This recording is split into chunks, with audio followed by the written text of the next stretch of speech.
Salam əziz tələbələr, bu videoda sizlərlə birlikdə sınaq imtahanındakı məntiqin ilk 25 sualının izahına baxacağıq. Vaxt itirmədən keçək ilk, yəni 46-cı sualımıza. 46-cı sualımızda görürük ki, bizə 3 ədəd oxşar şəkil verilib və bizdən 4-cü şəkli soruşur. Ona görə bilirik, bu artıq hansı mövzunun sualıdır? Şəkil ardıcıllığı. Yəni bunu niyə baxırıq hansı mövzunun sualıdır? Çünki şəkil ardıcıllığı başqa cür olur. Yəni ardıcıllığı yox, münasibət olsaydı başqa cür baxmalıydıq ona görə. Görək ardıcıllıq sualıdır. Və bu kimi sualları necə tapa bilərik? Hissə-hissə baxaraq tapsaq daha rahat olar. Çünki baxırıq ki, burada şəkillər eyni cür deyil. Məsələn, birinci şəkildə müsbət işarəsi qara fiqurun yanındadır, ikincidə ağ fiqurun yanındadır, üçüncüdə başqa fiqurun yanındadır. Yəni eyni fiqur dönmür. Hər bir hissə ayrı-ayrı dönür. Ona görə hissə-hissə baxırıq. Məsələn, necə baxa bilərik? Rahat yolla. Deyək ki, elə müsbətə baxaq. Müsbət işarəsi burada hansı hissədə yerləşir? Sol yuxarı hissədə, düzdür? İkincidə baxıram, yuxarıda yerləşir. Üçüncüdə baxıram, sağ yuxarıda yerləşir. Yəni fikir versəz, saat əqrəbi istiqamətində 45 dərəcə hər dəfə hərəkət edir. Sol yuxarıda olub, yuxarıda olub, sağ yuxarıda olub. İndi harda olmalıdır? Sağda. Variantlara baxıram. Cəmi bir variantda müsbət işarəsi sağdadır. Birbaşa əslində bilirəm ki, cavab Y variantıdır. Amma yenə də bütün hissələrə baxaq. Məsələn, burada dairə olan fiqura baxaq. Dairə olan fiqura baxıram ki, sağ yuxarı baxıb birincidə. İkincidə sağa baxıb, üçüncüdə sağ aşağı baxıb. Yəni dördüncüdə hara baxmalıdır? Aşağı. Görəm Y variantında həmin hissədə düzdür. Bir də baxaq, bizim bu düzbucaqlı fiqur necə fırlanır. Baxıram, məsələn, qara hissə birincidə sol yuxarı baxıb, ikincidə sola baxıb, üçüncüdə hara baxıb? Sol aşağı. Yəni dördüncüdə də aşağı baxmalıdır. Görəm, o da düzdür. Və digər fiqurda bu xəttdə olan onsuz qara üçbucağın qarşısındadır deyə hər dəfə Y variantında elə görəm ki, o da qarşısına verilib, yəni bir problem yoxdur. Düzgün cavabımız olur Y variantı. 46-cı sualı bildiyimiz üzrə keçid alırıq 47-ci sualımıza. 47-ci sualda nəyə baxırıq? İlk öncə nəticə hissəsini tapmalıyıq. Nəticə hissəsi də məncə aydın görsənir ki, haradır? Ortadakı hissə. Niyə? Çünki həm digərlərinə görə çox böyükdür, həm də ki, ortada verilib. Yəni digər 4-ü kənarda verilib, biri ortada. Yəni fərqli hissədə verilib. Ona görə bir nəticə hissəsi ortadadır. Yəni kənardakı bu 4 dənə ədəddən ortadakı 60 almalıyam. Necə ala bilərəm? 4 dənədir deyə ya düşünürəm bunların hamısını vurum, ya hamısını toplayım. Yəni ilk öncə buna baxıram. Hamısını vursam görəm çox böyük ədəd alınır. Ona görə vurmuram, toplamağa çalışıram. 4-ün üstünə gəlirəm 17 edir 11. 11-in üstünə yenə 11, 22, 22-nin üstünə də 8 edir 30. Sonra baxıram 30-dan 60 necə alaram? Vuraram 2-yə, alınır 60. Digər hissələrdə yoxlayıram. 5 ilə 9-u toplayıram 14. Üstünə 20 gəlirəm 34. Üstünə də 14 gəlirəm 48. 48 də 2-yə vuranda 96 alınır. Ona görə yol necə imiş? Kənardakı 4 dənə ədədi toplayır. 2-yə vurur, ortadakı alınır. 1 ilə 3 toplayıram 4. Üstünə 28 gəlirəm 32. Üstünə də 31 gəlirəm, edir 63. İndi 63-ü nə etməli idik? 2-yə vurmalıydıq ortadakı ədədi tapmaq üçün, düzdür? 63-ü də 2-yə vuranda edir 126. Baxıram hansı variantdadır? B variantında. Ona görə B variantını işarələyirəm, keçirəm 48-ci suala. 48-ci sualda baxaq bizə nə deyir? Modelyer müsabiqədə yeni hazırladığı 7 geyimdən, yəni geyimlərin adı verib, yalnız 5-ni nümayiş etdirə bilər. Ya D, ya da G mütləq nümayiş olunmalıdır. Yəni haradasa burada düşünürük ki, 2 dənə ehtimal var. Birində D deyək ki, nümayiş oluna bilər, birində G. Yəni bunun ikisindən biri nümayiş oluna bilər, bir yerdə yox. Ona görə ayırdım, bir tərəfə D yazdım, bir tərəfə G. Sonra şərtlərə baxaq. Deyir, amma müsabiqədə hər ikisi nümayiş oluna bilməz. Yəni deyir, ikisindən biri nümayiş olmalıdır, amma hər ikisi nümayiş oluna bilməz. Ona görə bu şəkildə ayırdıq. Bu düzgündür. Yəni ikisinin bir tərəfə yox, birini sağa, birini sola yazdıq. Ondan sonra baxaq nə yazıb? Deyir, F nümayiş olunsa, C də nümayiş olmalıdır. Bunu kənardan yazıram. F altında C. O tərəfə yazmalıyım. Yəni bunun sağda yazdığımın bu D ilə G-yə aidiyyəti yoxdur. Çünki bilmirəm. F ilə C D tərəfdədir, yoxsa G tərəfdədir. Və ya hər ikisində ola bilərmi, bilməzmi? Ona görə hər iki ayrı yazmışım. Ondan sonra deyir, B nümayiş olunsa, D nümayiş olunmamalıdır. Bu nə deməkdir? B ilə də eyni tərəfdə ola bilməz, düzdür? B olmalıdır G tərəfdə. Sonra baxırıq nə yazıb? Modelləyər A, B, Y-ni nümayiş etdirməyə qərar alarsa. Bu A, B, Y-ni nümayiş etdirməyə qərar alırsa, demək B olan tərəf olmalıdır, düzdür? Yəni A da burada olmalıdır, Y də burada olmalıdır. Yəni artıq 4-ü bilinir. A, B, C, Y. Bunlar olmalıdır. Deyir nümayiş olunacaq digər geyimlər hansılar olacaq? Biz 5 dənə geyim nümayiş eləməli idik. 4-ü bilinir. A, B, C, Y. Çünki 3-ünü vermişdi, digəri də G olmalı idi də, B ilə eyni tərəfdə idi deyə. D olmamalıdır. Çünki D əks tərəfə düşür. Varianta baxıram, D olanları çıxıram. İndi bizdə qalıb F ilə C. İndi biz F ilə C-nin hansını bu A, B, C, Y olan hissəyə yaza bilərik, ona baxırıq. İndi baxıram, deyir F nümayiş olunsa, C də nümayiş olunmalıdır. Yəni biz F-i buraya yazsaq, məcbur C-ni də buraya yazmalıyıq ki, şərtdə bizə verə bilər. Deyir F nümayiş olunsa, C də nümayiş olunmalıdır. Axırı burada neçə dənə oldu? 6 dənə. Amma bizə deyir ki, 5-i nümayiş etdirilə bilər. Ona görə demək burada F ola bilməz. İndi baxıram C burada olsa, bəs necə olar? C burada olsa F orada olmalı deyil. Çünki bizə şərtdə deyir ki, F nümayiş olunsa, C də nümayiş olunmalıdır. Yəni elə bir şərt yoxdur ki, C nümayiş olunsa, F də nümayiş olunmalıdır. Yəni şərti burada düzgün oxusaq, yalnız yəni deyir ki, F olsa C də olmalıdır. Amma şərtin tərsi, yəni C olsa F də olmalıdır deyə bir şey yoxdur. Ona görə bu A, B, C, Y-nin yanında F ola bilmədiyi üçün məcbur C-ni buraya yazırıq. Və cavabımız nə olur? A, B, C, Y, bir də C. İndi bizdə A, B, Y-ni vermişdi. Hansı ikisini verməmişdi? G ilə C-ni verməmişdi. O da baxırıq hansı variantdadır? B variantında. Ona görə bunu işarələyirik. Keçirik 49-cu suala. 49-cu sualda görürük 4 dənə fiqur və ya cədvəl verilib. İndi burada necə ola bilər? Birinci deyək ki, fərqləndirilmiş hissəyə baxaq. Orta hissə digərlərinə görə fərqli yerdə yerləşir də. Yəni deyir ki, orta hissə nəticə olsun. Necə ala bilərik? Məsələn, deyirəm ki, burada 7 ilə 2-ni toplayaram 9, 6 ilə 2-ni toplayaram 8. Fərqləri 1 eləyər. Digər hissədə yoxlayıram. Görəm alınmır, düzdür? Ona görə bu şəkildə deyil. Və ya başqa cür yoxlasaydı bu ikisinin cəmi, bu ikisinin cəmi yenə görürük alınmır. Burada 9, 8 fərqləri eləyir 1. Amma ortada 2 yazılıb. Başqa burada 4 dənə fiqur verdiyi üçün yenə ardıcılığa oxşuyur. Deyirəm ki, onda ola bilsin ümumi cəmlərinə baxıb. Ümumi cəmlərini yoxlayıram. Məsələn, burada 7, 1, 2, elədi 10, 6 ilə 2-ni də üstünə gəlirəm, eləyir 18. Yəni, ümumi rəqəmlərin, ümumi ədədlərin cəmi 18-dir birinci fiqurda. İkinciyə baxıram, 2, 4, 4, elədi 10, üzərinə də gəlir 9, eləyir 19. Görürəm ki, 1 var idi artıb. Üçüncü, hələ ki bilinmir, dördüncüyə baxıram, bu elədi 10, bu ikisi də elədi 10, 20, 21. Baxıram 18, 19, 21. Burada 20 olsaydı düzgün olur da 18, 19, 20, 21. Nəsə bir məntiqi qanuna uyğunluq olur. Ona görə deyirəm ki, bu fiqurun ümumi rəqəmlərin cəmi eləsin 20. Baxıram hal-hazırda bizdə neçə var? Hal-hazırda bizdə 4, 10, 17 var, düzdür? 17 var, biz 20 eləməli idik. Ona görə ortadakı ədəd neçə olmalıdır? 3. Variantlarda da var deyə elə deyirəm ki, qanun uyğunluğu bu formadaymış. Bir problem yoxdur.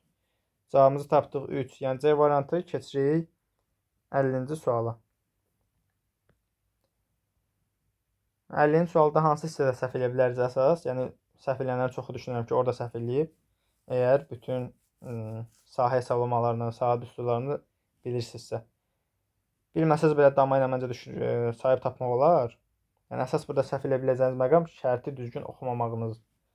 Çünki şərtdə deyir ki, aşağıdakı şəkildə təsadüfi qeyd olunan nöqtənin 1, 2, 4 və 5 nömrəli, yəni 3 verilməyib də, bu dairə bizə verilməyib. Yəni onu hesablamırsınız. Ancaq 1, 2, 4 və 5 nömrəli fiqurlar bizə lazımdır. Və deyir ki, düşməməsi. Yəni həmin fiqurlara düşməməsi ehtimalı bizə lazımdır. Ona görə ilk öncə biz nə edirik? Həmin fiqurların sahəsini tapırıq. Ondan sonra düşməməsi ehtimalını taparıq. Birinci baxaq, hansı rahat görsənir? Bu 4 nömrəli fiqur. Sahəsi neçə olar?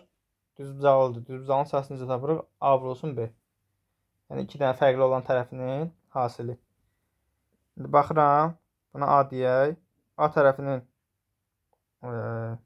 ölçüsü deyək neçədir? 2. Düzdür?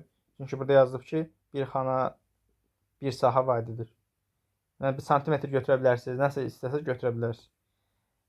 Amma uzunluğu görürəm 2-dir. Sonra baxaq digər tərəfə, B tərəfi.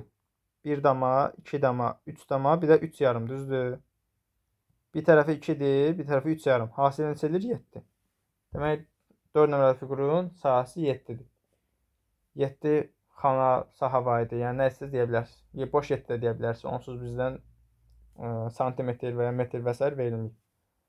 Sonra baxaq deyək ki, 1 nömrəli fiqura 3-bucaqdır. 3-bucağın saat üstü necədir? AH bölünsün 2.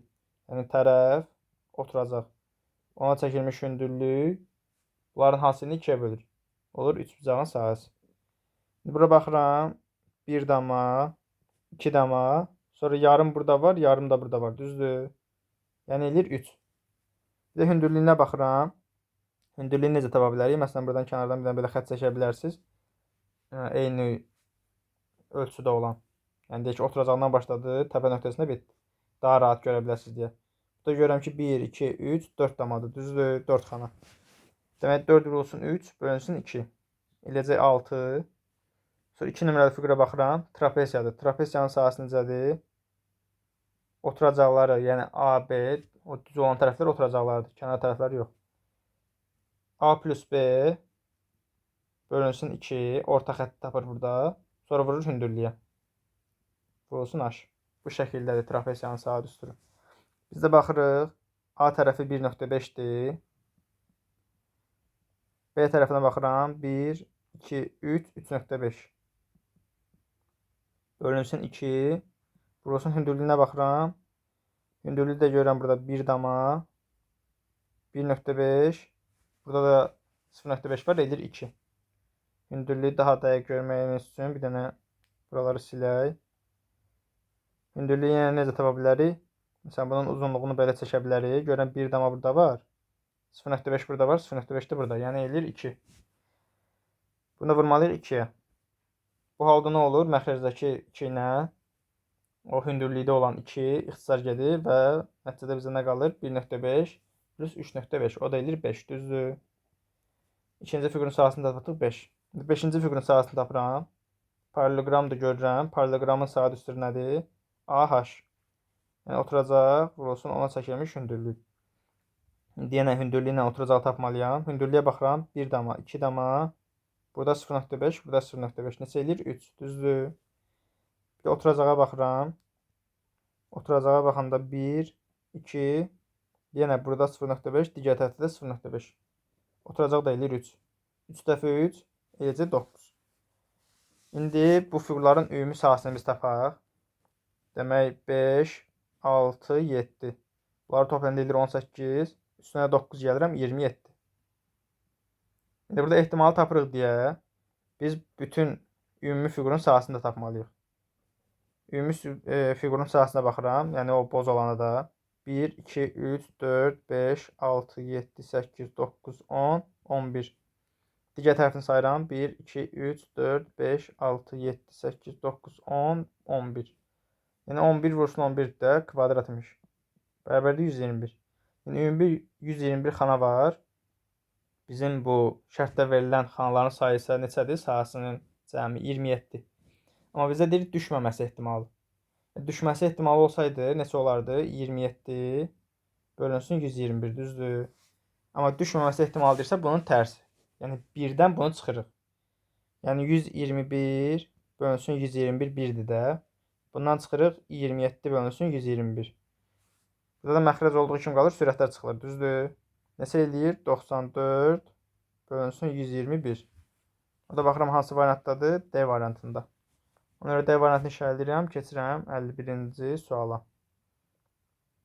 51-ci sualda deyir ki, qələbənin 3 xalla, bərabərliyin isə 1 xalla qiymətləndirildiyi futbol üzrə çempionatın qalibi keçirdiyi 34 oyundan 74 xal toplayan B komandası olub. B komandasının bərabərliklə nəticələnən oyunları ilə məğlubiyyətlə nəticələnən oyunları arasında fərq 4 olarsa, komanda neçə qələbə qazanmış olar? Yazıb ki, məğlubiyyət xal qazandırmır. İndi biz burada nəyə baxmalıyıq? Bu 74 xal qazanıb, düzdür? Xallar hardan gəlir? ya qələbədən 3 xal, ya da hər heçəyə görə, bərabərliyə görə 1 xal.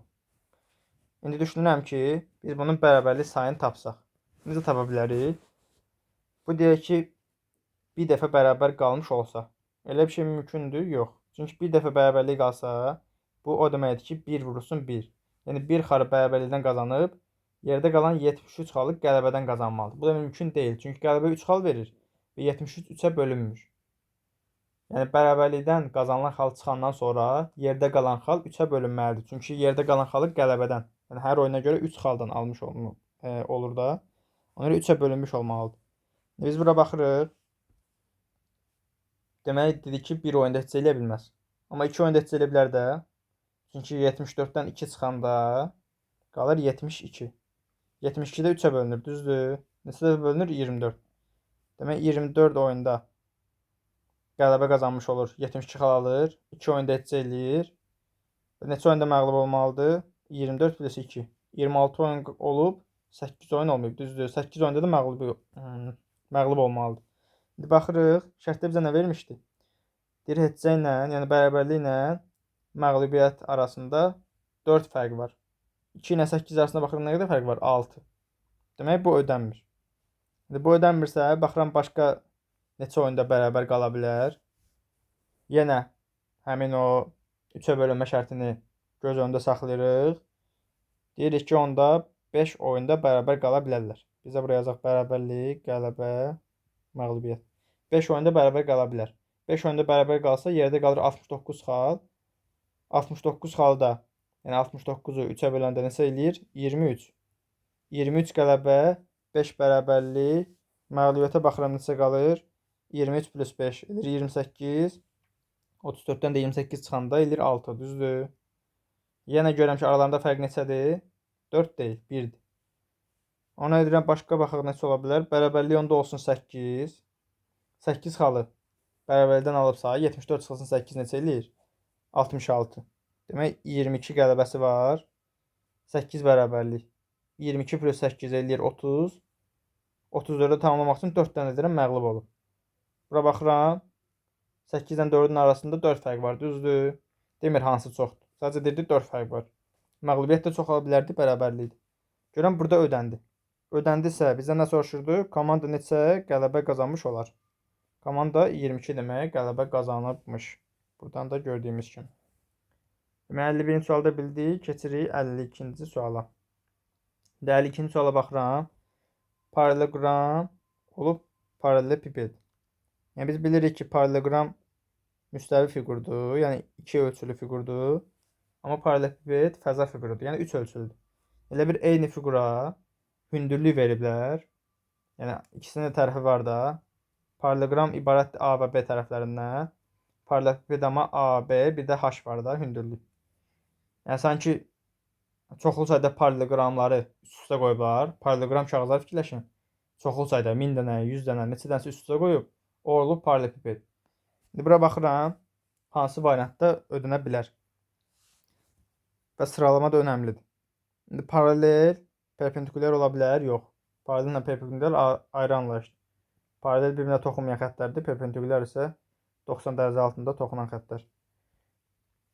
Sonra deyir xətt, nöqtə. Bunun tərsi olsaydı vəkəm ola bilərdi. Nöqtə 1 ölçülüdür, çünki xətt 2 ölçülüdür. Amma bura aidiyyat yoxdur. Sonra baxırıq. Daha doğrusu nöqtənin ölçüsü ümumiyyətlə yoxdur. Xətt 1 ölçülüdür. 2 dənə xətt 2 ölçülüdür bu şəkildə. Sonra baxırıq. Kub, kürə.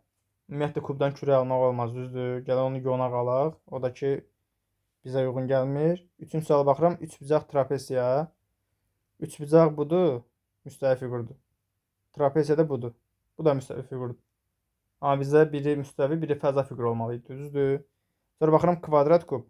Bu tam olaraq ödənir. Yəni, çoxlu sayda siz kvadrat şəkildə deyək ki, kağızları üst-üstə qoysaq, o müəyyən müddətdən sonra kub olacaq, düzdür. Ona görə cavab olur A variantı. Yəni, kvadrata hündürlük qatanda kub olur. Düzdür, hər dəfə kub olmur. Yəni, düzgün sayda hündürlük qatmaq lazımdır. Çünki kubun özəlliyi var axı. Kubda nədir? Üç tərəfin üçü də bərabərdir. Yəni, A, B, H bunların üçü də bərabər olmalıdır. Kvadratda da ikisi bərabərdir. Amma yenə də variantlardan ən uyğun gələn odur da. Sadəcə kvadrata hündürlük qatanda kub ola bilir. Necə ki, paralleloqrama hündürlük qatanda parallelepiped ola bilir. 52-ni də bildik. Keçirik 53-cü suala. 53-də deyir ki, A F-dən böyük, D-dən kiçikdir. Bunu bu şəkildə yazaq. Yuxarıdan aşağı sıralama kimi. Böyük deyək ki, ən yuxarıda olsun. Kiçik aşağıda olsun. Deyir ki, A F-dən böyükdür. Böyük dediyi yuxarıda olur da. Ona görə F yazdım A-nın altına. D-dən kiçikdir. Yəni A D-dən kiçikdir demək istəyir də. Ona görə D də olur A-nın üzərində. Sonra deyir K F-dən və D-dən böyükdür. K F-dən də böyükdür, D-dən də böyükdür. D-dən böyükdür deyə, demək digər ikisindən də böyükdür də. Sonra deyir T F-dən böyük, K-dan kiçikdir. Ola bilər T K-dan kiçikdir, F-dən böyükdür, amma D ilə A arasında əlaqəsini bilmirəm də T-nin. Ona görə T-ni kənarda yazıram bu formada. Sadəcə K ilə F-ni əlaqələndirirəm ki, F-dən böyükdür, K-dan kiçikdir, amma bilmirəm indi. T burada 3 yerdə ola bilər. A-dan aşağıda da ola bilər, aralarında da ola bilər, K ilə D-nin arasında da ola bilər. Ona görə yazmadım T-ni sıralamaya. Sonra deyir ki, verilənlərdə aşağıdakılardan hansını əlavə etsək, R A-dan böyükdür deyə bilərik. İndi baxıram, deyir T R-dən böyükdür. İndi T R-dən böyükdürsə, bu demək ki, R T-dən kiçikdir. R T-dən kiçiksə, R hər yerdə ola bilər. Məsələn, burada da ola bilər. T-dən kiçikdir də, ən balacası lap deyə budur. A-dan böyükdür deyə bilmərik də. Yəni, ola da bilər, olmaya da bilər. Sonra B-yə baxıram. R T-dən böyük, K-dan kiçikdir. İndi R K-dan kiçik olsun, T-dən böyük olsun. İndi bizim bu yazdığımız formada elə görsənə bilər ki, R A-dan hündürdədir. Amma olmaya bilər də. Çünki T ilə A-nın arasında əlaqəni bilmirdim axı. Ola bilərdi ki, F burada olsun, T onun üzərində, R T-nin üzərində, A da burada. Yəni mümkündür də, çünki şərtdə bunu əksini deyəcək bir şey verilməyib bizə. Heç yerdə verilmədiyi üçün ona görə dəqiq deyə bilmirik. Çünki bizə deyir axı, matematik olaraq deyir bu nəticəni çıxarmaq olar. Yəni biz də həmin nəticəni çıxara bilmirik. Çünki səhv də ola bilər, düz də ola bilər. Bizə yalnız dəqiq olanda, yəni məntiqi nəticə çıxarmaq o deməkdir ki, yalnız dəqiq olanda onu seçə bilərik. İndi C variantına baxıram. Deyir T R-dən kiçik, D-dən böyükdür. Baxıram. Bizə deyir T R-dən kiçik, D-dən böyükdür. Niyə buranı sildim? Çünki orada artıq T-ni başqa cür yerləşdirib də əlaqəni verib. İndi T D-dən böyükdür, düzdür. T D-dən böyükdürsə burada yerləşməlidir. Amma K-dan kiçikdir. Və deyir R-dən də kiçikdir. Bu nə deməkdir? R T-dən yuxarıda yerləşməlidir. İndi E T-dən yuxarıda ya K-dan da yuxarıda ya da K ilə T-nin arasında yerləşir. Amma onun bizə artıq bir önəmi yoxdur da. Çünki bilirəm ki, T D-dən böyükdür. T D-dən böyükdürsə, demək T A-dan da böyükdür. Və burada da verib ki, R T-dən böyükdür. Demək R T-dən böyükdürsə, R həm D-dən də böyükdür, A-dan da böyükdür, F-dən də böyükdür. Bizə də bu lazımdır da. Deyirdi R A-dan böyük olsun. O da baxıram hansı variantda demək düzgün gəldi, C variantında. Ona görə C variantını işarələdik. Keçirik 54-cü suala.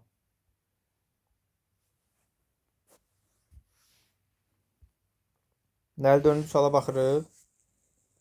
Görürəm ki, kənarda haradasa çox böyük ehtimalla 2 rəqəmli ədədlər verib. Bir neçəsi istisna olmaqla. Ortada da 1 rəqəmli ədədlər verib.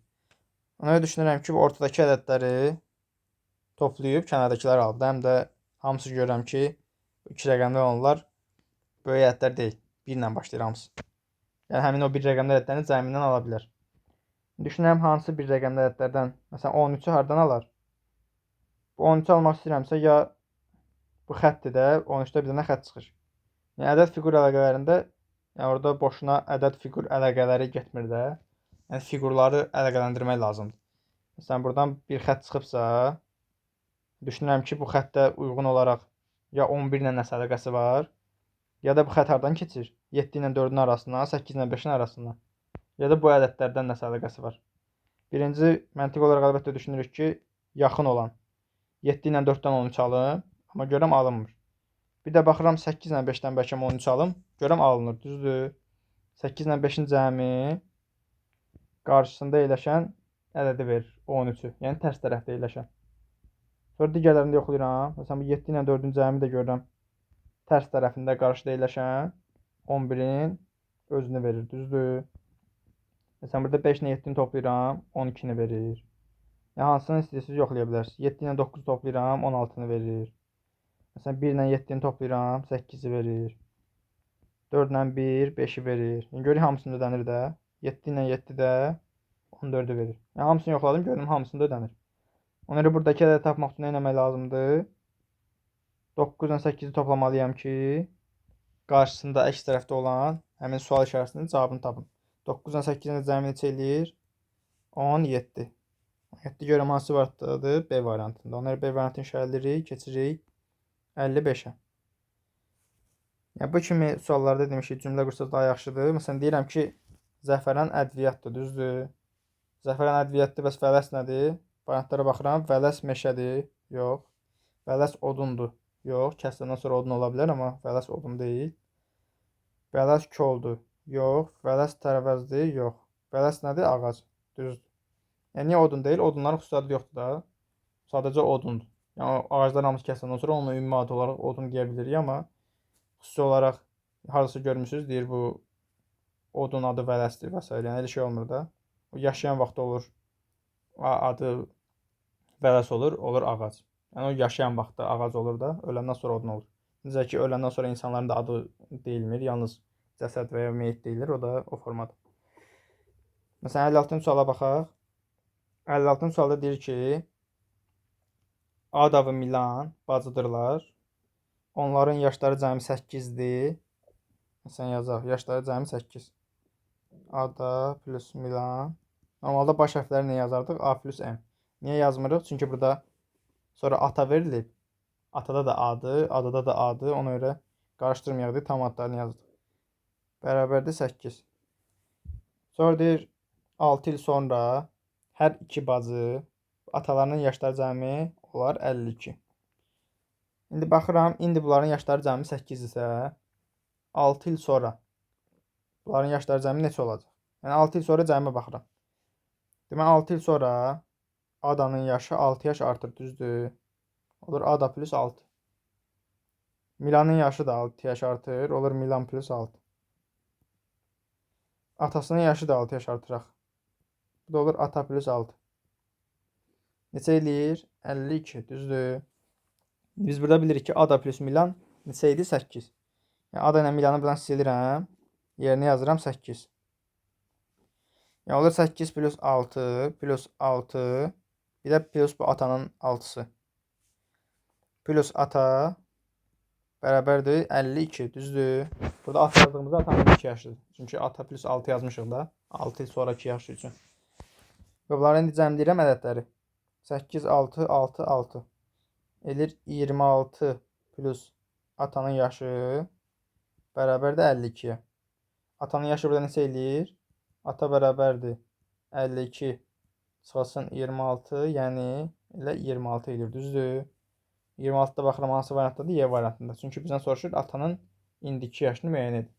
Yəni biz onsuz burada ata ilə işarələdiyimiz atanın indiki yaşı idi. Ona görə 56-cı sualı tapdıq, keçdik 57-ci suala. Yəni çətin suallar deyil, yavaş-yavaş. Yəni o yaş məsələləri. Çoxu deyil çətinlik çəkirik və s. amma xırda-xırda işləsəz, tənlik qurmağa çalışsaz, rahat suallardır. Tənlik qurmadan da hətta tapa bilərsiniz. Yəni necə yoğundursa. 57-yə baxıram. Ola bilər ki, A variantı sizə biraz çətin gəlib, amma daha az hərfdən ibarət olan hissələri tapmaq daha rahatdır. Məsələn, B variantı həm də rahat sözdür. Ulduz. Sonra baxaq. Məsələn, Y variantı da daha rahat söz ola bilər. Çünki burada 2 dənə hərf var deyə bilirəm ki, bu hərflər əvvəldə və axırda yerləşməzlər. Çünki 4 dənə samit var, 2 dənə sait var. Onu necə yerləşdirim? Əvvəldə olsa, o demək ki, 3-4 dənə samit arxa-arxaya gəlir. O da dilimizdə çox da görsənmir. Ona görə bunları ortadan olacağını düşünürəm. Söz nə olar? Planet. Görən planet ulduz, kosmosla əlaqəli olan şeylərdir. Ona görə D olar galaktika. A da olar nebula. Sonra nə qalıb? Bir də C qalıb. Bunlar onsuz görəm hamısı kosmosla əlaqəlidir. C-yə baxıram. Düşünürəm ki, C-onda fərqli söz olar. C-də nə olur? İmtahan. Elə imtahandasınız deyə. Yəni bu sualı yazanda ona görə düşünürəm ki, taparsınız.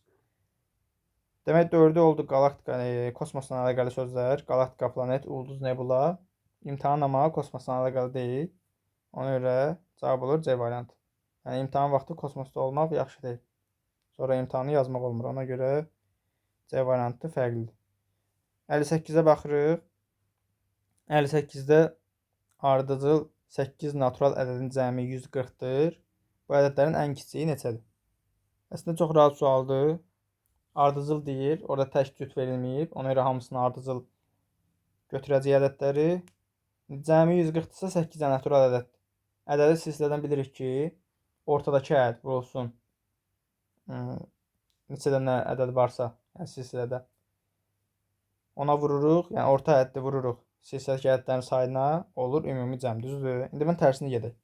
140-ı bölürəm ümumi ədədlərin sayına, yəni 8-ə alınır orta ədəd. Neçə alınır? 17,5. İndi burada hamısı natural ədəddir deyə, düzdür? Burada 17,5 alınıb. Demək orta ədəd bu deyil də. Orta ədəd demək nədir? Çünki həm də 8 dənə ədəddir. Cüt sayda da olanda orta ədədi necə tapırdıq?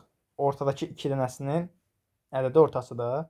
İndi 17,5-dən demək sağda və solda hansı ədədlər yerləşəcək? Yəni hansı ədədlərin ədəd ortası 17,5-dir? Ardıcıl natural ədədlərinə söhbət gedir də. Hər halda 17 ilə 18-dir də. 17 ilə 18-i toplayır. 2-yə bölür, alınır 17,5. Demək orta ədədlər 17 ilə 18-dir. Demək 8 dənədir, orta ədəd 17 ilə 18-dir. Bu nə deməkdir? Demək 18-dən sağda 3 dənə var. 17-dən də solda 3 dənə var. Sadəcə həmin ədədləri yazıram, cavabı tapıram. Demək 18-dən sağda 3 dənə var. 19, 20, 21. 17-dən də nədir? Solda 3 dənə var. 16, 15, 14. Demək bu ədədlərdir. 8 dənə cəmi olacaq 140. Deyir bu ədədlərin ən kiçiyi neçədir? Ən kiçiyi görürəm neçədir? 14.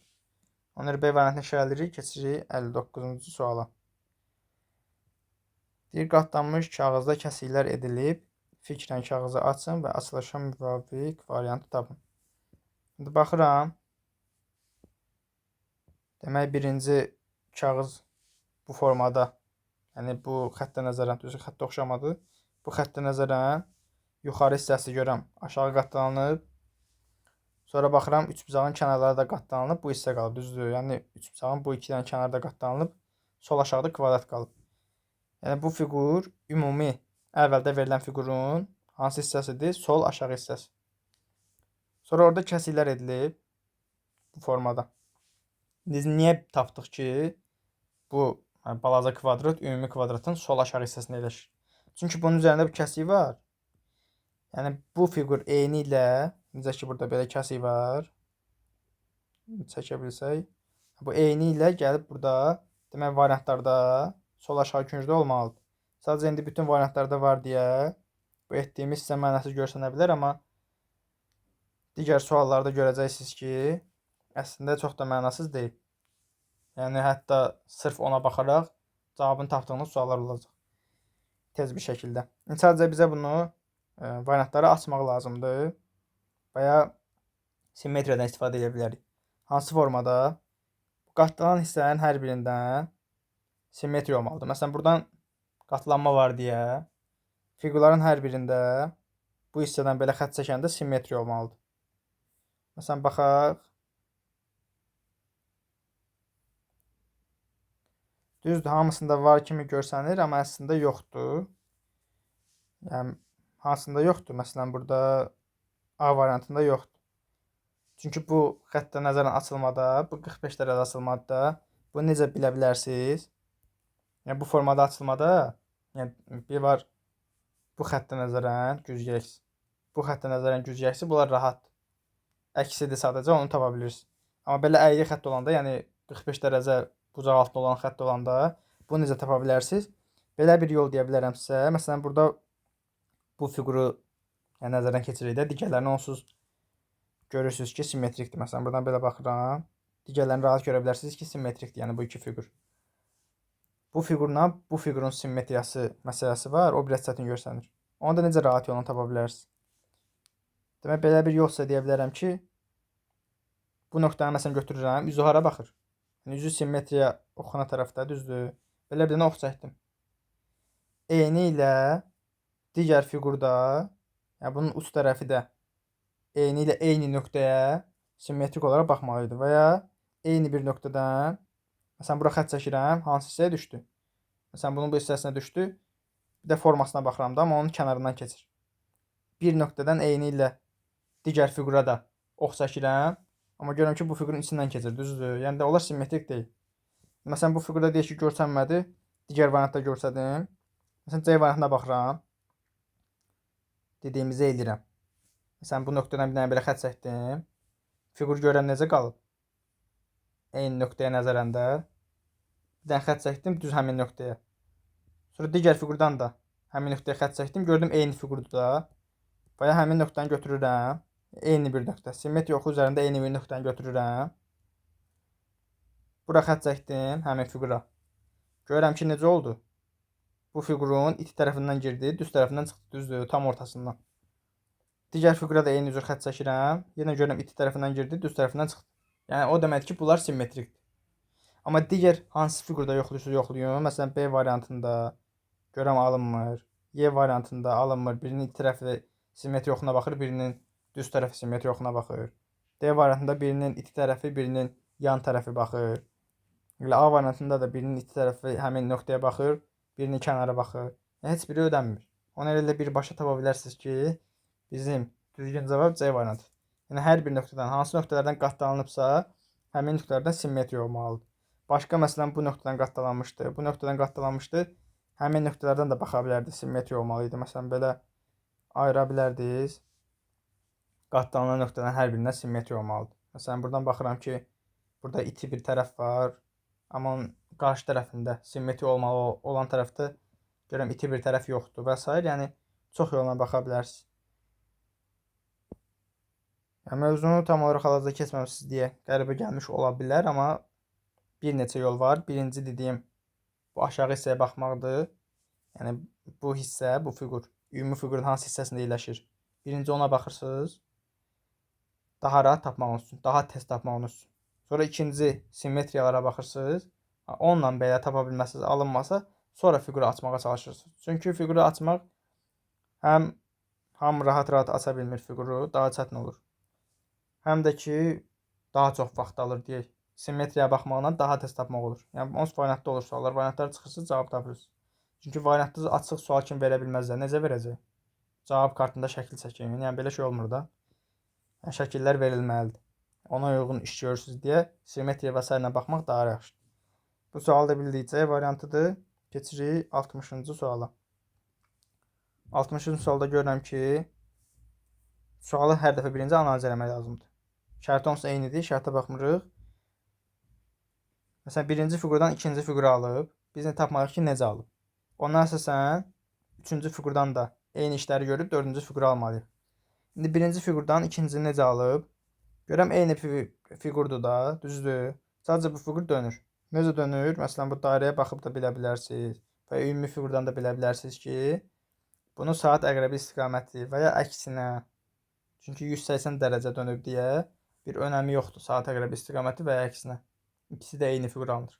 Yəni 180 dərəcə fiqur dönüb. İndi bura baxıram. Digər fiquru da, üçüncü fiquru da demək 180 dərəcə mən döndərməliyəm ki, dördüncü fiquru alınsın. Onu da rahat necə baxa bilərəm? Məsələn, burada dairə var, düzdür? Bu dairə hal-hazırda sağ yuxarıdadır deyə 180 dərəcə dönəndə tam əksində. Sol aşağıda olmalıdır. Variantlara baxıram. A, C, Y-də uyğun yerdədir, amma digərlərində yox. Onları çıxıram. Sonra da A, C, Y-yə baxıram. Görəm üçündə də ümumi fiqur eyni cür qalıb, düzdür? Yəni bu xəttlərdən söhbət gedir. Hamısında eyni cürdür. Yəni ona görə artıq heç xəttləri fırlatmağa ehtiyac yoxdur. Avtomatik bilirəm ki, üçündə də eyni cürdürsə və hətta üçündə yox, beşində də eyni cürdürsə, demək bir də özümüzü yormağa ehtiyac yoxdur da. Həmin hissədən cavab çıxmış. Yalnız bu dairə ilə nöqtədən cavab çıxırdı, onlara baxıram. Dairədən bildik, B ilə D getdi. Bir də nöqtəyə baxmalıyam. İndi bu nöqtə harda olacaq? Bu da 180 dərəcə dönüb deyə. Hal-hazırda hardadır? və ya ümumiyyətlə hara baxa bilərsiniz? Görürəm ki, bu xəttin, yəni haradasa, necə baxaq? Bu xəttdə elə görsənir də hansı xəttdir? Bu xətti də belə deyə bilərik. Məsələn, bu nöqtə hal-hazırda hardadır? Sol aşağıda, düzdür? Tam sol aşağı küncdədir. 100 hissəsində dönəndə tam sol, sağ yuxarı küncdə olacaq. Yəni hara olacaq? Hal-hazırda bu işarələdiyimiz nöqtə. Bura olacaq, düzdür? Və indi ona nəzərən baxıram ki, bu xəttin bir başına biz özümüzə nöqtə qoyduq. Digər başında da bizə lazım olan nöqtə var. İndi baxıram, A variantında bu xəttin digər başına gedəndə burada qara nöqtəni tapmıram. Y variantında bu xəttin digər başına gedəndə qara nöqtəni burada tapmırıq. Amma C variantında bu xəttin digər tərəfinə gedəndə orada qara nöqtəni tapırıq, düzdür? Yəni bizə lazım olan da qara nöqtə ilə bizim işarələdiyimiz bu qırmızı nöqtə eyni xətt üzərində olmağı idi. O da görürəm hansı variantdadır, yalnız C variantında. Ona görə C variantını işarələyirik, keçirik 61-ci sualı. Bəzilərinə bu yollar absurd gələ bilər. Yəni rahat şəkildə siz fiquru çevirə bilirsinizsə, tapa bilirsinizsə, onsuz bir problem yoxdur. Yəni bəziləri çətinlik çəkir. Ona görə belə sizə qəribə gələ biləcək üsullarla izah eləməyə çalışırıq ki, hamınız yaza biləsiniz. Onsuz yazanlar varsa, yəni bir problem yoxdur da, onsuz yaza biləcəksiniz. Bir yaşıllaşdırma idarəsi 6 il əvvəl parkda 46 ağac əkmişdi. 3 il əvvəl eyni gün parkda əlavə 50 ağac əkdi. Bu ildə eyni gün 60 ağac əkilir. Bu ağacların hamısı toxum olaraq əkilir, yəni o demək ki 0 yaşdır.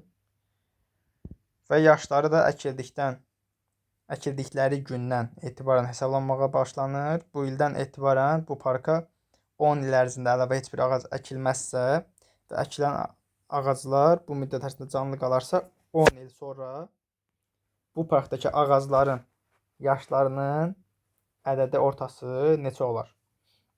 İndi baxırıq. Biri bu gündən 6 il əvvəl əkilmişdi. Daha doğrusu 46-sı, düzdür? Yazıram 46 vurulsun. Niyə vurulsun? Çünki biz ədədi ortanı tapırıqsa ağacların hamısının ümumi yaşlarını toplayıb bölməliyik ümumi saylarına. 46-nı neçəyə vururuq? Bu gün nəzərdə tuturam. Bu gündən 6 il əvvəl 46-dan əkilmişdi, düzdür? Bir də bizdən nəyi soruşur? Bu gündən 10 il sonranı. Demək 6 il əvvəl 10 il sonra. 6 il əvvəl əkilmişdirsə, bu gün 6 yaşı var idi. 10 il sonra 10 plus 6 eləcək 16 yaşı var. Yəni 46 dənəsinin 16 yaşı var. Üzərinə gəlirəm. 50 dənəsi 3 il əvvəl əkilib. Yəni bu gün 3 yaşları varsa 10 il sonra 13 yaşları olacaq. 50 bir olsun. 13. Bir də üzərinə gəlirik. Bir də bu gün də deyir 60 dənə ağac əkilib. Bu gün 60 dənə əkilibsə 10 il sonra neçə yaşlar olacaq? 60 vurulsun 10. Bir də bu neçəyə bölürük? Ümumi saylarına deyirik, düzdür? 46 plus 50 üzərinə gəlsin 60. İndi bunu biz nəyin tapmalıyıq? Ümumi cəmini tapmalıyıq. 46-nı vururam 16-ya. Dəmini aşağıdan yazaq. Demək 46-nı 16-ya vuranda 460, o da 276. 460-dan 276-nı toplayırıq, eləyir 736. Üzərinə gəlsin 650, üzərinə gəlsin 600. Bölünsün neçəyə? 110, 156-ya, düzdür? Yuxarıdakilərin hamısını toplamaq lazımdır. 1250, 1286, 1986. 1986-da bölürük neçəyə? 156-ya. İndi onsuz bizə təqribi rəqəm lazımdır. Hardasa bunu necə bölək? Xırda bölək də, rahat olsun. Məsələn, 1560. Bilirəm ki, 10 qatı bunun 1560-dır. Demək, ondan biraz çox olacaq. 1560, sonra 11 qatı eləyir. 1500, hardasa 12 qatını da tapa bilərik. Amma istəsə gedək də, 12 qat neçə eləyəcək hardasa? Yəni, rahat ədədlərlə hesablamağa çalışıram. Yəni, sizə göstərməyə çalışıram. Yoxsa belə kalkulatorla hesablayıb orada cavabı yazaram, ya özüm birbaşa cavabı deyərəm də. Məsələn, 156-nı 12-yə vururuq. 1800, o da 1872, düzdür? İndi 12-yə vururam 1872 eləyir. İndi 1872-nin üstünə də 156 yanında görürəm 1900, 2000 nə qədər edir, düzdür? Onsuz bizə nə lazımdır orada? Yazıb ki, lazım gələrsə cavabı yuvarlaşdırın. Hətta görürəm ki, orada qəribə rəqəm alınacaq. Demək 12 qatı 1872-dir. Yəni 12 vurmaq rahat. 15-i vururam 12-yə 180. Sadəcə 150-ni orada 12-yə vurduğum üçün 1800 edir. 6-nı da 12-yə vururam 72. Yəni 1872. Üzərinə 156 yazıram, görürəm 1986-nı aşır. Yəni bu nə deməkdir? 12 ilə 13-ün arasında bir ədəd eləməlidir. Variantlara baxıram. 12 ilə 13-ün arasında neçə dənə ədəd var? Bir dənə. A variantı, onu götürürük. Yox olmasaydı daha dəqiq hesablama eləyərdik. Amma imtahanda vaxt az olur. Daha dəqiq hesablamaq lazım deyil. Bizə lazımdır cavab tapaq. Yəni orada kimsə sizə əlavə bal verməyəcək. Bu mində birlərə, 10 mində birlərə qədər cavab tapıb. Yəni elə şey olmur. Ona görə daha sürətli, daha praktik yollarla hesablamağa çalışın. Yəni hər cür hesablaya bilərsiniz. Əsas odur cavabı düzgün tapın. Sonra baxırıq 62-yə. Yenə sözlərin yeri qarışdırılıb, baxaq hansını tapa bilərik. Düzü hamısı qəribə söz görsənir, amma sizə indi hansı rahatsa onu tapa bilərsiniz. Məsələn, burada nəyi tapmaq olar? Məsələn, birinə baxaq. Deyək ki, D variantı düzü məncə rahat tapılır. Çox uzun söz olduğu üçün. Çoban yastığı. Həm də orada qıvızad var. Bilirik ki, əsasən azdan söz olur. Çoban yastığı. İndi görürük çoban yastığı nədir? Kol ot adıdır, düzdür. Ona uyğun baxıram. Digərlərini tapmağa çalışıram. B olar jenşen. C olar dəqiqə. Cici tikan. Bunun yazılışını səhv bilmiş ola bilərsiniz. Bu şəkildədir. Cici tikan. Sonra A variantına baxıram. Deyirəm bunlar hamısı ot və s. O kol, ot, belə şeylərdir deyə.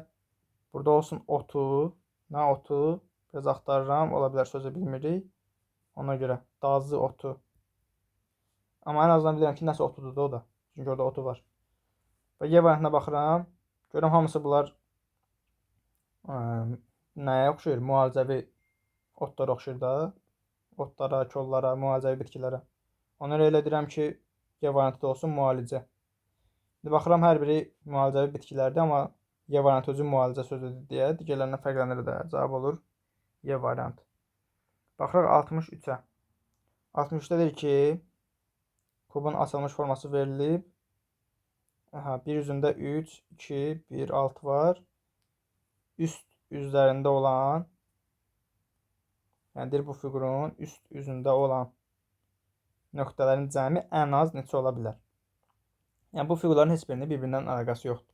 Bizə şərtdə nə verib? Bir bu açılış var, bir də burada ədədlər var. 3-ün üst üzündə minimal neçə ola bilər? Baxıram.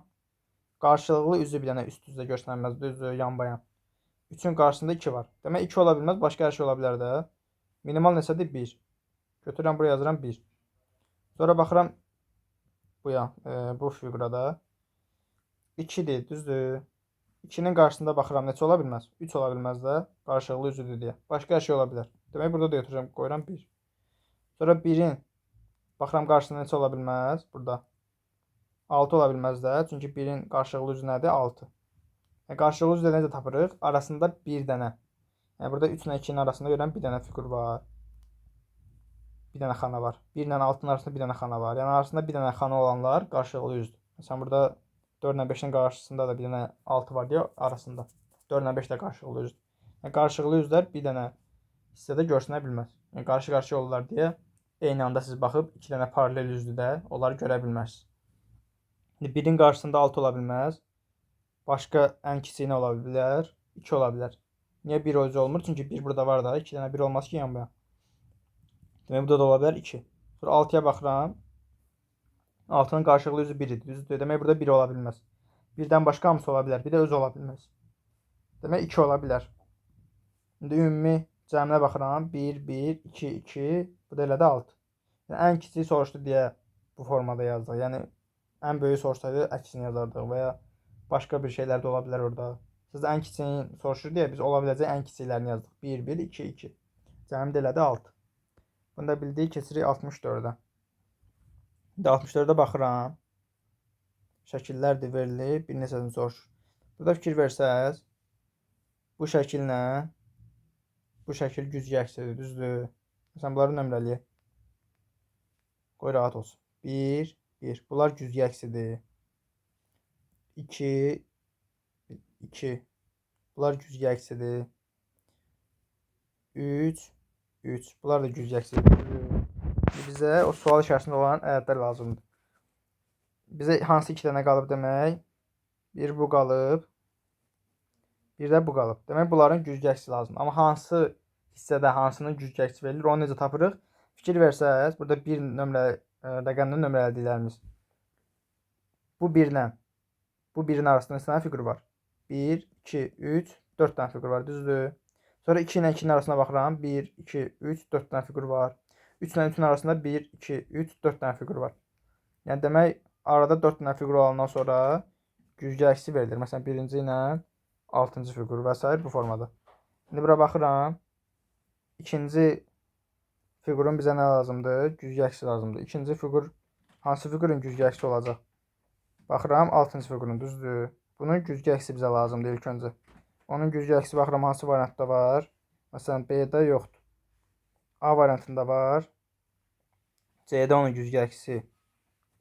Bir dəqiqə. Üzülürsən, burada xəta elədik. A variantı onun eynisidir. Demək, A variantı onun güzgü əksi deyil. B variantına baxıram. B variantında onun güzgü əksi deyil. Çünki bura fikir versəz, tam olaraq bunun güzgü əksi deyil. Bunu tərsi verilir. Onun güzgü əksi hansıdır? Məsələn, C variantı.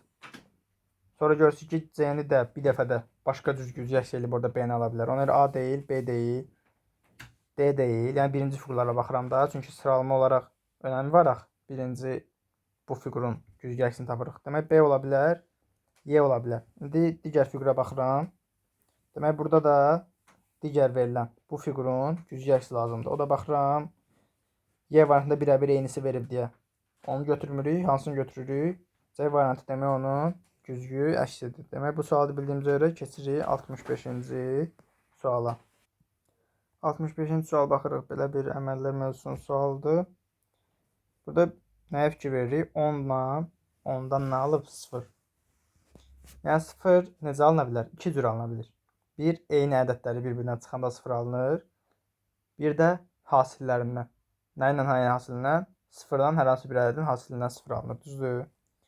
Biz burada baxırıq, ikisi də ola bilər. Çünki onda həm sıfırlar var. Bunları necəsə hasil olaraq istifadə edib 0 ala bilər. Ya da ki, onsuz 10-la 10 eyni ədəddə fərqlərindən ala bilər. İndi baxaq, hasillərindən alırsa necə ala bilər? Məsələn, deyək ki, 1 ilə 0-ın hasili, 1 ilə 0-ın hasili. Bu da edir 0, bu da edir 0. Düzdür? Sonra onları bir-birinə vura da bilər, toplaya da bilər. İndi burada yoxlayaq. Məsələn, 1 ilə 3-ün hasil edir 2.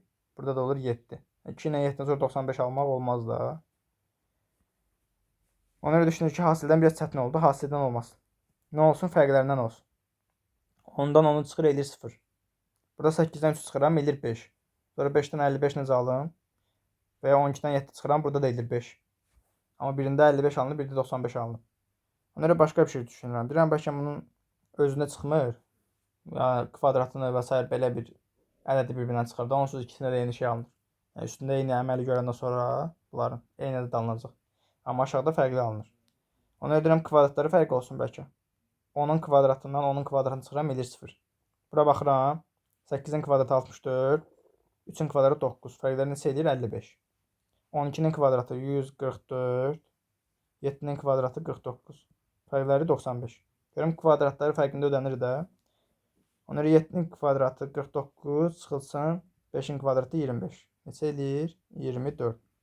O da görüm C variantındadır. İşarələyirəm. Keçirəm 66-cı suala. 66-cı sualda baxırıq ki, tək rəqəmli ədədlərdir, amma ortadakı 4 dənə ədəddən başqa. Onlar 2 rəqəmlidir. Ona görə düşünürük ki, ortada 4 dənə 2 rəqəmli ədəd varsa, mən ümumi fiqurda simmetrikdə onsuz tamamilə. Onu belə bu formada bölüm 4-ə. Yəni hər hissədən onun öz 2 rəqəmli fiqurunu alım. İndi buradan 18-i sağ yuxarı hissədən necə alaram? 1, 3, 8, 6, 2. Hamısının cəması 20-dir. Bu 2 ilə bir 18-dən çox da əlaqəli deyil də. O 2-ni saymasan, digər 4-ünün cəmindən 18 alınır. Məsələn, burada baxsaq 5, 7, 5, 3. Cəmlərindən 20 alınır, düzdür? İndi bəs burada bu 2-ni deyir saymırıq. Elə şey olar, onu boşuna da versin. O 2 nə iş görür, ona baxmaq lazımdır. Onu da tapaq da qoy. Baxıram ki, onların 4 dənəsinin kəsişməsində 18 alınırsa, yenə deyirəm 2 dənəsinin kəsişməsində. Məsələn, 1 ilə 2-nin kəsişməsində 3 alınsın. 2 ilə 6-nın kəsişməsində 8 alınsın. Məsələn, aşağıda da yoxlayıram. 3 ilə 5, 2-ni cəmləyir, edir 5. Sonra 2 ilə 5-i cəmləyir, edir 7. Yəni, görür ki, kəsişmədə yerləşən ədəd ona kimi sətir və sütunların hamısını cəm edir, düzdür? İndi baxıram, burada K ilə L tapmalıyam. L neçə eləyər? 4, 7, 1, 4. Bunların hamısını cəmi. 4, 7 eləyir 11. 1 ilə 4 eləyəcək 5. Yəni, L əməldir 16. Sonra K-ya baxıram. 3, 4, 2, 3. Bunların cəmi neçə eləyir? 12. Demək, K eləyəcək 12. L də eləyəcək 16. Cəmləri olur. Dax, cəmləri yox, elə 12 ilə 16 soruşur. O da düzgün cavab eləyir. D variantı. D variantını işarələyirik. Keçirik 67-ci suala. İndi 67-ci suala baxıram. Fikir versək, ədədlər get-gedə sayları azalır. Düzdür, 1 ilə 2-cidə ədəd sayı eyni qalır, amma digərlərində azalır. Həm də fikir verək. Nəyə fikir verək? Məsələn, burada 8, 9, 6, 1, 2, 3. 8, 9, 6, 1, 2, 3 olduğu kimi qalıb, düzdür. Sonra ikincidən üçüncüyə keçəndə bu hissə olduğu kimi qalıb. Sonra burada baxıram. Yəni, müəyyən hissələr olduğu kimi qalır da. Bir burada fərq edən nədir? Məsələn, 2-dən 3-ə keçəndə də bir dənə dəqiq orada bilək, sonra görəcəyik. Yəni, görürəm ki, bir dənə birinci ilə axırıncı nəsə dəyişmə arasında bir dəyişiklik var. Amma digər hissələr hamısı olduğu kimi qalır, düzdür? İndi ona görə düşünürəm ki, birinci ilə axırıncı nə edib? Məsələn, burada birinci ilə axırıncı 5 ilə 7 olduğu kimi qalmışdı. Burada olduğu kimi qalan hissəni götürdük. Amma əvvəldə 12 alınıb. 12-ni hardan alıb? 5 ilə 7-nin cəmindən, düzdür? Yəni, sondakı keçib əvvələ, oradakı 5 ilə birləşib, olub 12. 12-ni yazıb əvvələ, qalan hissələrdə olduğu kimi qalır. Məsələn, ikincidən üçüncüyə keçəndə baxıq necə alındı. Yenə burada 3 keçdi əvvələ, oldu 4. Sonra digər hissələrdə olduğu kimi qaldı. 3-dən 4-ə baxaq. Yenə 2 keçdi əvvəl, oldu 6. Digər hissələrdə görürük ki, olduğu kimi qalıb, düzdür? Biz burada necə almalıyıq? 1 keçməlidir əvvələ. Olmalıdır 7. Digər hissələrdə olduğu kimi qalmalıdır. 2, 8, 9, 6. Yəni 72.896. O da görürük A variantındadır. İşarələyirik, keçirik 68-ci suala. Verilən qrafikdə dolu bir hovuzun zamana görə boşalması göstərilir. Bu qrafikə görə hovuzun 50% neçə tondur? Gəlirik bura. Demək, dolu hovuzun boşalması qrafiki verilib. Hovuzun yarısını bizdən soruşur, düzdür? Deyir, yarısı neçə tondur? İndi bura baxıram. Burada deyək ki, x-dir bu. X-dən 36-ya qədər bu neçə saata gəlib? Qrafik budur da. Bu neçə saata gəlib? Bunu bura köçürsə, görürük 2 saata gəlib, düzdür? Zamanı buradan aşağı eyni olaraq proyeksiyasını köçürdüm, gördüm 2 saata gəlib. Yəni 2 saata bu x-dən 36-ya qədər azalıb. İndi sonra baxıram. Bəs 36-dan, yəni 36-dan, yenə burada 36 vardı, 36-nı köçürdük bura. 36-dan, görürəm 0-a düşüb də. 36-dan 0-a neçə saata düşüb? 6 saata, düzdür? Yəni 2 saat zamandaydıq, olduq 8 saat. Yəni 6 saata 36-dan 0-a düşür. Demək, bu nə deməkdir? 1 saata nə inir? 6 ton su boşalır. İndi 1 saata 6 ton su boşalırsa, ümumiyə baxıram elə birbaşa. Bu 8 saata tam boşalıb, düzdür? 1 saata da 6 ton boşalır. 8 saata tam boşalıbsa, demək bu neçə ton imiş? 48. Yəni bu hissəsinə də fikir versəz, görürsünüz burada öyrənir. 48-dən 36 çıxanda eləyir 12. 12-sini də 2 saata boşaltmalıdır. Yəni 1 saata 6 boşalırsa. Demək, ümumi 48 imiş. Bəs bizdən ümumi soruşmurdu axı. Bizdən nəyi soruşurdu? Ümumi içənin yarısı. Yəni 48-i bölürük 2-yə. Demək, ümumi içənin 50%, yəni yarısı 24 ton imiş. Ona görə Cavab tapdıq. C variantı. Keçirik 69-cu suala. 69-cu sualda deyir, bir üzündə A, B, C, D, Y hərfləri, digər üzündə isə 1, 2, 3, 4, 5, 6 rəqəmlərlə biri yazılmış 6 kartın. Görək 3 dənə parametr var da. A, B, C, D, Y. 1-dən 6-ya kimi bir də rənglər. Onları bunu necə yazaq? Kartları yazaq. Çünki görürəm kartlarla əlaqəli əsasən orada şərtdə verilib. A, B, C, D, Y, F. Sıralamanı yazarıq üstünə. Yəni daha doğrusu rəqəmləri. Sıralama yoxdur orada. Sıralama olsa rəqəmləri yazardıq. Rəqəmləri yazarıq üzərinə, rəngləri də yazarıq aşağı. İndi baxaq. C kartında deyir 3. C-nin üzərinə yazdım 3. D kartında 2. A kartında 1.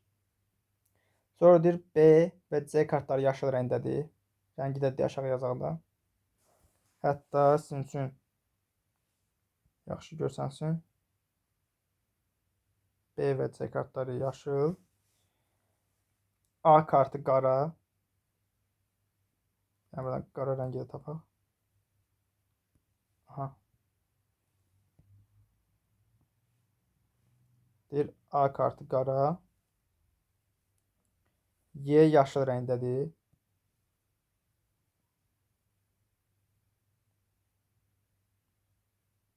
Bir dəqiqə. Y ağ rəngdədir. İndi ağ rəngi bura işarələnmir idi. Ağı da qırmızına yazaq da. Y ağ rəngdədir. Yaşıl rəngli kartların birində 4 rəqəmi yazılıb. İndi baxıram. Yaşıl rəngli cəmi 2 dənə kartımız var da. Burada da onsuz bizə vermişdi. 2 qara, 2 yaşıl, 2 ağ. Yəni başqa yaşıl ola bilməz. İkisini də tapmışıq. B ilə C. Yəni şərtdə bizə vermişdi. C kartında 3 yazılıb, düzdür. Demək bir dənə yaşıl kart qaldı da bizdə. Ədədi bilinməyən. O da deyir yaşıl kartların birində 4 yazılıb. Yəni C-də 4 yazıla bilməyəcəyinə görə, çünki 3 yazılıb da artıq. Məcburdur B-də 4 yazılsın. B-yə yazıram 4. Sonra deyir ağ rəngli kartlarda yazılmış rəqəmlərin cəmi neçə ola bilər? İndi baxıram bizdə 1, 5 ilə 6 qalıb, düzdür. Bir də D ilə F-in rəngi bilinmir. İndi bizdə burada ehtimallar nədir? Birinci ehtimal ağ olsun D. Yəni D kartı olsun ağ. Onda cəm neçə ola bilər? 2 plus Y 5 olsa cəmləri edir 7. Y 6 olsa 2 plus 6 cəmləri edir 8. Düzdür. Bu ehtimallara baxdıq. Bir də F ağ olsa bu ehtimal var. Onda ya 6 ilə 5 ya da 5 ilə 6. Artıq bir fərqi yoxdur. 6 plus 5, 5 plus 6. İkisi də eyni şey edir. Neçə eləyir? 11. Demək, ağ kartların ikisinin bir yerdə cəmi ola bilər. Ya 7, ya 8, ya da 11. 7, 8, 11. 1, 2, 4. Baxırıq hansı variantdadır? D variantında. Onu işarələyirik, keçirik 70-ci və bu videonun son sualına. Görək hesab əməlləridir. Burada vurmanın qaydasını bilməliyik. Vurmanın qaydası necədir? Sondakı, yəni ikinci yazda nədədir? Sondakı rəqəmini bu üçünə də vurur, buraya yazır, düzdür. Sonra sondan bir dənə əvvələ keçir. Bunu üçünə də vurub bu hissəyə yazır. İndi biz burada nədən baxa bilərik? Məsələn, orada bizə 856 verib, 1070 verib, düzdür. Demək, Q-nü U-Y, Q-yə vuranda 856 eləyir. Amma V-ni eyni ədədə vuranda 1070 eləyir. Demək, bu U-Y, Q-nü biz tapmağımız üçün birbaşa 1070-nə 856-ya baxa bilərik də. Çünki 3 rəqəmli ədəddir, düzdür. Və 1070 də 856 da bu 3 rəqəmli ədədə bölünməlidir. İndi baxıram, başqa cürə də baxa bilərdim Q-yə və s. amma uzun gedir də. Məncə elə ehtiyac yox. İkisi də, yəni 1070 də 856 da bu 3 rəqəmli ədədə bölünür. Demək, o 3 rəqəmli ədəd neçə ola bilər? Həm 856 bölünsün, həm 1070 bölünsün. Ya 107 ola bilər, düzdür. Ya da 214. Ondan başqa elə bir ədəd yoxdur ki, onların ikisi də bölünsün. Yalnız bu ikisidir. İndi U-Y-Q-nun yerinə ya 107 yazmalıyım, ya 214. 107 yazıram. Demək, 2 olur 7, düzdür? 7-ni 7-yə vuranda neçə ilə bitir? 9 ilə. Amma burada neçə ilə bitib? 6 ilə. Yəni uyğun gəlmir də. 107-ni elə 7-yə vuranda 856 alınmır. Ona görə deyirik ki, 107 deyil. Neçədir? 214. Yoxlayıram. 214-ü 4-ə vuranda alınır 856, bir problem yoxdur. Bəs 214-ü neçəyə vuranda 1070 alınır? 5-ə. Demək elə hamısını tapdıq da. V eləyir 5, Q eləyir 4, digərləri də U2-dir, Y də 1. Bizdən nəyi soruşur? U2, Y1, Q4, V də 5. Və bunları soruşurdu. 2, 1, 4, 5. Baxırıq hansı variantdadır? B variantında. Bununla da bugünlük izahımızın sonuna çatdıq. Sağ olun. Gələn izahlara dək.